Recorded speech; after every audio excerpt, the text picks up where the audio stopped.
it's like walking up to people and trying to hand them a leaflet and having them give you a stony look.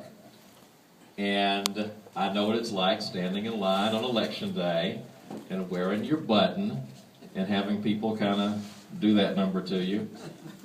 Ladies and gentlemen, you know the obvious math of this. We need every single vote we can lay our hands on in Ohio, and we don't give a darn what part of Ohio they come from, as long as it adds up to 50 plus 1. Now, I don't have to tell anybody in this room why this election matters so much. You know why it matters. 4 years of a president who promised us the moon, who has left us poorer than we used to be, and more debt than we used to be, owing the Chinese more than we used to owe them. It's left us weaker in terms of our national prestige abroad, who's left our embassies so unprotected that for the first time in nearly 40 years, we lost an ambassador at the hands of foreign thugs. President who told us that he was going to work with the other side, and who passed Obamacare without getting a single vote in either house of Congress from anybody in another party. You know what's at stake in this election, ladies and gentlemen. Here's what I want you to think about for 1 second. What do you think Barack Obama and David Axelrod will conclude about this country if, in spite of that record, we put them right back in? Imagine if you aren't able to keep your promises, aren't able to build the country you said you build, and you walk right back in anyway. What are you going to conclude about the American people at that point? What are you going to conclude if, after saying you're going to bring the country together, you rip the country apart and end your campaign by talking about the sweet virtues of getting revenge on the other side? What if you get back in spite of that record? What if, after saying you're going to be a moderate small government Democrat, you send up $4 trillion deficits in a row and people put you right back in? They're going to fairly conclude, ladies and gentlemen, if they somehow pull this out, that they can do anything they darn well please in the next 4 years. Something else about President Obama. You know, President Obama's a historic figure. Here's the history that he's trying to make. Nobody has ever run for re-election as president on the following pledge.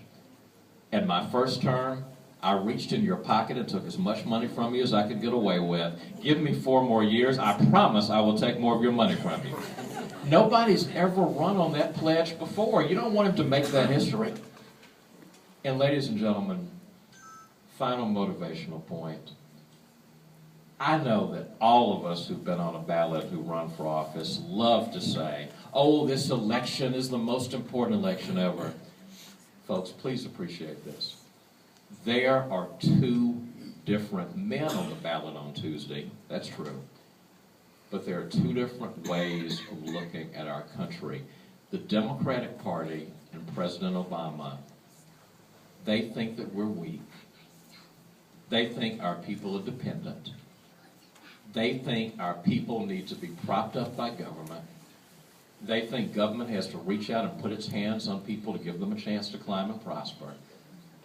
They believe that you need to be told by the government when and whether to buy health insurance for your family.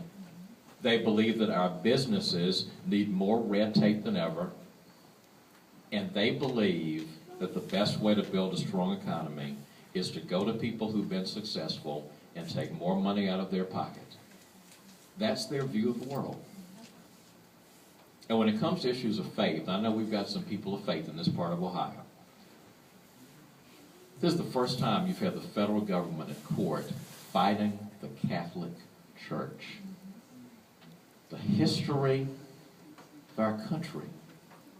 The federal government's never been in court fighting the Catholic Church until right now. Democratic platform. People say a platform is just a set of words, but words matter. President Obama certainly believes words matter.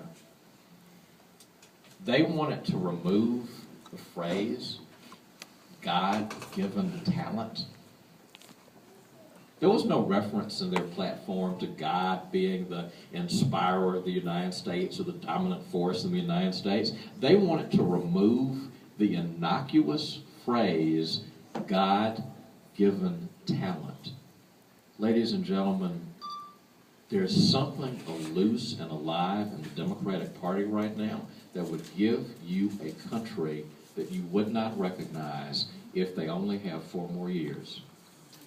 So, ladies and gentlemen, if you care about the future of your country, if you care about your children, your grandchildren growing up in a country that you recognize, this is your time to make a difference.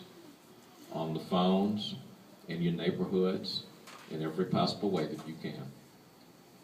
And I'm honored to yield this microphone today